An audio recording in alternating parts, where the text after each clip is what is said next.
Seule zone d'ombre actuellement pour Lutte ouvrière, ses relations avec la Ligue communiste révolutionnaire. Les deux mouvements d'extrême gauche sont en pourparlers en vue des prochaines élections. Alain Krivine, lui, est favorable à une candidature commune à la présidentielle. Le patron de la LCR qui récolte aujourd'hui les fruits de 40 années de lutte acharnée. Le reportage de Daniel Sportiello et Christian Walter. Vous pouvez gémir et vous gémirez encore, bureaucrates de tout acabit, car désormais une nouvelle génération révolutionnaire est née en France et dans tous les pays et qui, en ce qui nous concerne, est prête au... Je ne vis pas sur le passé. Je sais qu'aujourd'hui l'expression les 68 arts, c'est une expression d'ailleurs qui m'énerve. Parce que c'est la génération des 68 arts, ça ne veut rien dire. Mais moi, ce que je rêve, c'est d'un 68 qui réussisse. À presque 60 ans et les cheveux blancs, Alain Krivine continue d'être sur tous les fronts de la lutte sociale. Ici à Montreuil, où est imprimé l'hebdomadaire de la LCR.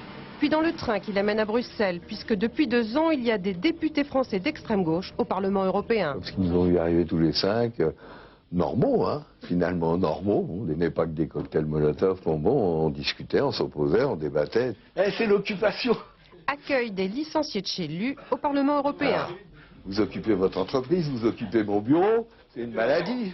Alain Krivine est tout à son affaire lorsqu'il s'agit d'organiser les luttes, comme la manifestation du 9 juin à Paris contre les plans sociaux.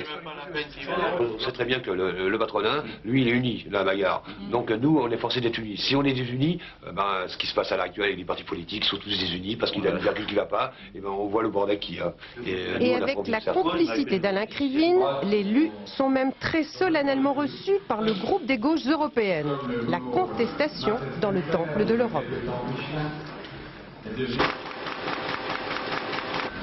Le grand chantier de la Révolution, Alain Krivine le prépare aussi avec ses homologues belges du Parti ouvrier socialiste. Et eux se réjouissent de la poussée de l'extrême gauche en France. C'est l'affaire de la taupe qui s'est si bien creusée pour reparaître au grand jour, comme disait Karl Marx. Hein, oui. C'est pas pour chercher des noises à la gauche plurielle, mais c'est qu'on constate qu'elle mène une politique libérale.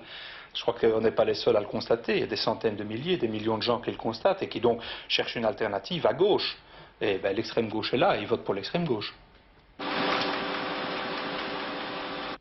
Et la gauche plurielle est à nouveau dans le collimateur le soir au cours d'une réunion publique de la LCR, en plein fief communiste à Bobigny, en Seine-Saint-Denis. La Ligue, au deuxième tour des présidentielles, devrait appeler à l'abstention. On dira à Jospin, tes voix, va les chercher. Demande pas à l'extrême gauche de te servir de rabatteur. Entre 2 élections, tu fais une politique qu'on condamne de A à Z. Et au moment des élections, tu viens pleurer et tu demandes à l'extrême gauche de faire le sale boulot et d'être des ramasseurs de balles, quoi, des Sherpas en quelque sorte.